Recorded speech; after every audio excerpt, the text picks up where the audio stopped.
اگر یہ دین سے دور ہے اور اگر یہ عورت دیندار بن جائے، متقی بن جائے، نیک بن جائے، اللہ والی بن جائے، رب کعبہ کی قسم بڑے بڑے مرد اس عورت کی برابری نہیں کر سکتے۔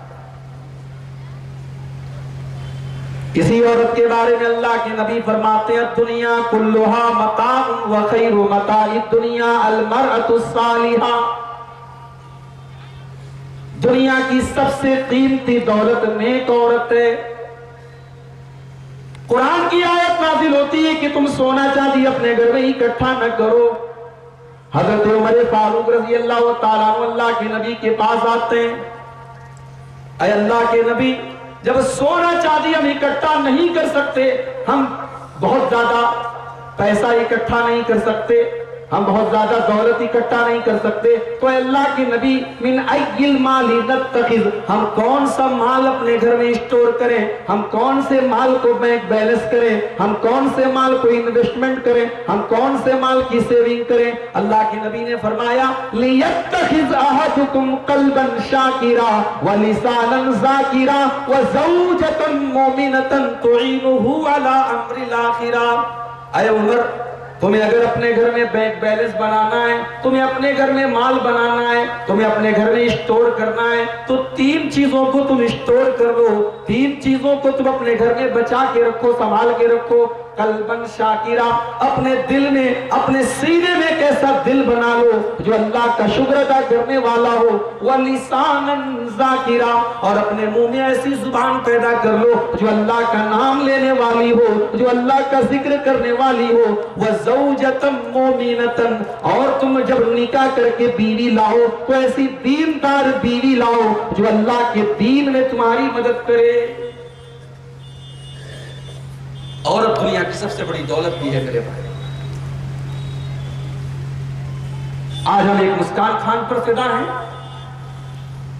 ہزاروں اور لاکھوں مسکان خان کے جیسے کردار کو لے کر کے اسلامی تاریخ میں اور نبی کی صحابیات میں عورتیں گزری۔ کتنی عورتیں تو ایسی آپ نے نام نہیں سنا ہوگا۔ ایک صحابیہ ہے حضرت نصیبہ، یہ بیچاری نبی پر جب ایمان لائیں، نبی کا کلمہ پڑھا، تو انہوں نے وعدہ کیا کہ اے اللہ کے نبی، اب آپ کی جان میری جان ہے، اب آپ کی جان پر اگر حملہ ہوگا تو میں بچاؤں گا۔ عورت ذات ہے بھائی، عورت ہیں، مگر نبی کا ڈیفنس کرنے کے لیے، نبی کو بچانے کے لیے کہتی ہے کہ اے اللہ کے نبی میں آپ کو بچاؤں گا۔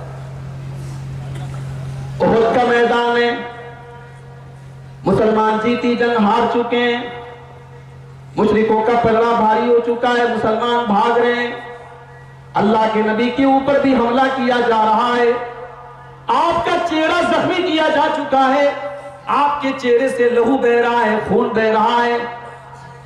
میدان جنگ میں کچھ ایسے بھی صحابہ ہیں جو اللہ کے نبی کا ڈیفنس کر رہے ہیں، جو اللہ کے نبی کو بچانے کا کام کر رہے ہیں، اور دنیا نے دیکھا، چشم فلک نے دیکھا، زمین نے دیکھا، آسمان نے دیکھا کہ نبی کا ڈیفنس کرنے والوں میں، نبی کو بچانے والوں میں بہت سارے مردوں کی جماعت ہے، اور ان مردوں میں حضرت نصیبہ نام کی ایک خاتون بھی شامل ہے، ایک عورت بھی شامل ہے،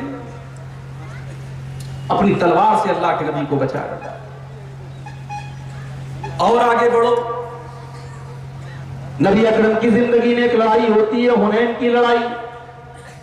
اس لڑائی میں بھی ایک موقع ایسا آتا ہے کہ مسلمان میدان چھوڑ کے بھاگنے لگتے ہیں، مشرکوں نے تیر چلانا شروع کر دیا، مسلمان تیروں کے حملے کے لیے تیار نہیں تھے۔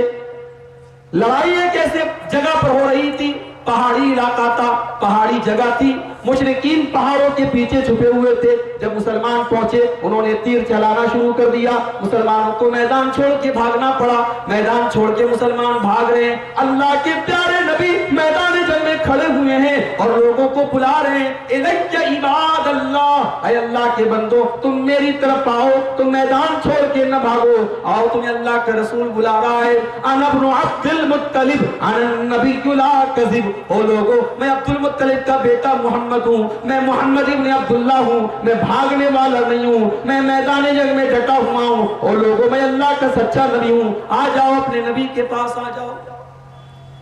اللہ کے نبی صحابہ کو بلا رہے ہیں، بڑی نازک گھڑی ہے، بڑا نازک موقع ہے. جنگ کے میدان میں ڈٹے رہنا بہادروں کا کام ہے. ابھی روس اور یوکرین میں لڑائی ہو رہی ہے. یوکرین کا راشٹرپتی، اس کی تصویر وائرل ہو رہی ہے سوشل میڈیا کے اوپر. اس کے اوپر روس حملہ کر رہا ہے، اس کے ملک کے اوپر. مگر یوکرین کا راشٹرپتی بزدل نہیں ہے. ہمارے ہاں تو ایسے لوگ بھی ہیں کہ چند نعرے سن کر کے وہ بھاگ جاتے ہیں. بڑی بہادری کا چرچا ہے، چند نعرے کوئی لگا دے ان کے ویرودھ میں، ان کی مخالفت میں، وہ بھاگ جاتے ہیں اور اپنے سینے کی اونچائی اور چوڑائی کی فضیلت بیان کرتے ہیں. بہادری اس کو کہتے ہیں. یوکرین کا راشٹرپتی سینہ تان کے کھڑا ہے اور کہتا ہے او لوگوں، ہمارے ملک پر حملہ کرو گے تو ہم پیٹھ نہیں دکھائیں گے، ہم چہرہ دکھائیں گے. بہادر میدان جنگ چھوڑ کے بھاگتے نہیں ہیں میرے بھائی. نبی اکرم کھڑے ہیں میدان جنگ میں. صحابہ کرام میں افراتفری مچی ہوئی ہے. انصاری صحابہ بھی بھاگ رہے ہیں. انصاری صحابہ کی جب جماعت میدان جنگ چھوڑ کر کے جانے لگی، حضرت نصیبہ رضی اللہ تعالیٰ عنہ کھڑی ہو گئی. اے انصاریو، اے انصاریو، تم نبی کا ساتھ چھوڑ کر کے کہاں جا رہے ہو؟ کیا تم نے نبی کا کلمہ نہیں پڑھا ہے؟ کیا تم نے نبی کا ساتھ دینے کا وعدہ نہیں کیا ہے؟ آ جاؤ، حلم الی الموت، آ جاؤ. اگر اپنی موت بھی تمہیں، اپنی زندگی بھی گنوانی پڑ جائے، تمہیں اپنی جان بھی گنوانی پڑ جائے تو نبی کے لیے اپنی جان دے دو، اپنی زندگی گنوا دو، لیکن نبی کا ساتھ چھوڑ کے نہ جاؤ.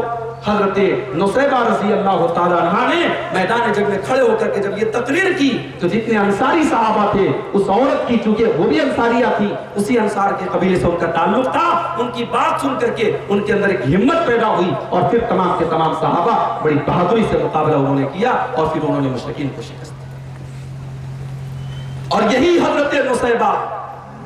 اور آگے بڑھو. ایک جھوٹا نبی پیدا ہوا مسیلمہ کذاب نام کا. اللہ کے نبی نے حضرت نصیبہ کے بیٹے حبیب کو بھیجا کہ جاؤ تم مسیلمہ کذاب کا مقابلہ کرو. حضرت حبیب رضی اللہ تعالیٰ عنہ نصیبہ کے بیٹے ہیں. مسیلمہ کذاب کا سامنا کرنے کے لیے، اس کا مقابلہ کرنے کے لیے گئے. مسیلمہ نے کہا کیا تم گواہی دیتے ہو کہ محمد اللہ کے رسول ہے؟ کہا کہ ہاں میں گواہی دیتا ہوں محمد اللہ کے رسول. کہا کیا تم گواہی دیتے ہو کہ میں مسیلمہ، میں بھی اللہ کا رسول ہوں؟ حضرت حبیب نے کہا مجھے سنائی نہیں دے رہا ہے. کہا بدتمیز، میں کہہ رہا ہوں میں اللہ کا رسول ہوں کہ نہیں ہوں؟ کہا نہیں مجھے کچھ سنائی نہیں دے رہا ہے. میں رسول، آخری رسول صرف ایک شخصیت کو مانتا ہوں، جناب محمد رسول اللہ صلی اللہ علیہ وسلم. مسیلمہ نے حضرت حبیب کو قتل کروایا اور تاریخ کے الفاظ ہیں، سیرت کے الفاظ ہیں، اس نے حضرت حبیب کی بوٹی بوٹی کروا ڈالی، ان کے بدن کا کیما کیما کروا ڈالا، ان کے بدن کے ٹکڑے ٹکڑے اس نے کروا ڈالے.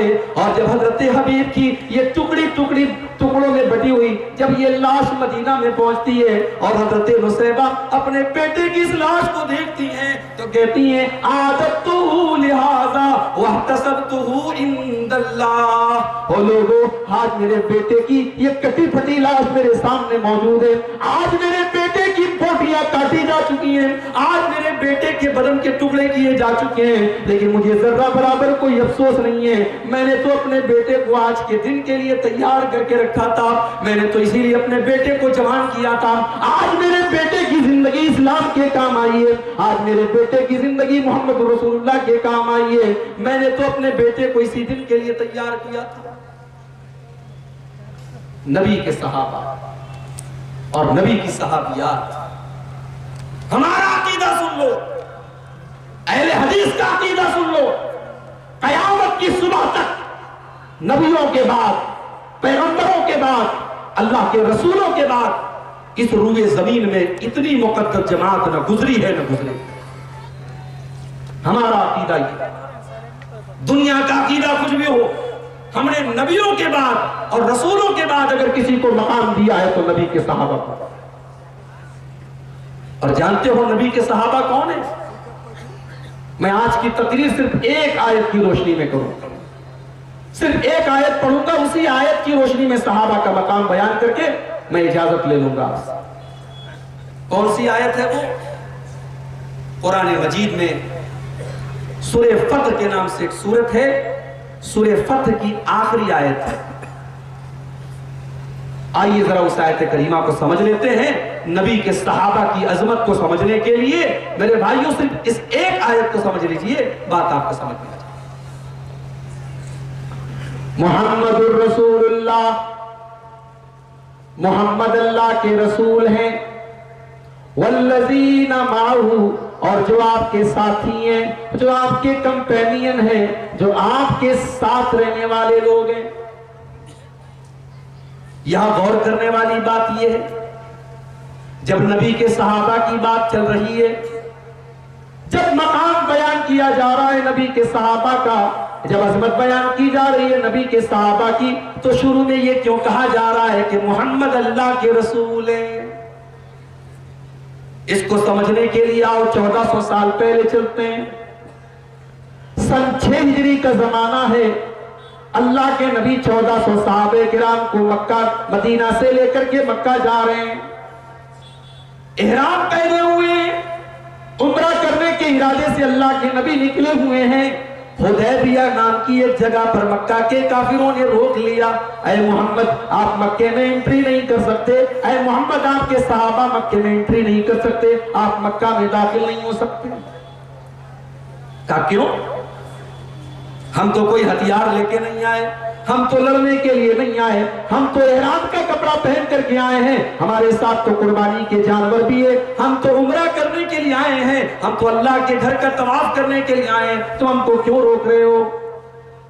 اے محمد ہم آپ کو عمرہ کرنے بھی نہیں دیں گے، آپ نے ہمارے دین سے بغاوت کی ہے اور آپ نے نیا دین قائم کر لیا ہے، ہم آپ کو خانہ کعبہ کا طواف بھی نہیں کرنے دیں گے، ہم عمرہ بھی کرنے نہیں دیں گے۔ صحابہ بھی اڑ گئے، ہم تو آئے ہیں عمرہ کر کے جائیں گے۔ اللہ کے نبی نے دیکھا بہت مسئلہ گرم ہو رہا ہے، اللہ کے نبی نے حضرت عثمان غنی سے کہا، اے عثمان ایک کام کرو، تم مکہ والوں کے پاس جا کر کے ان سے بات کرو، ان سے ڈسکشن کرو، ان سے گفتگو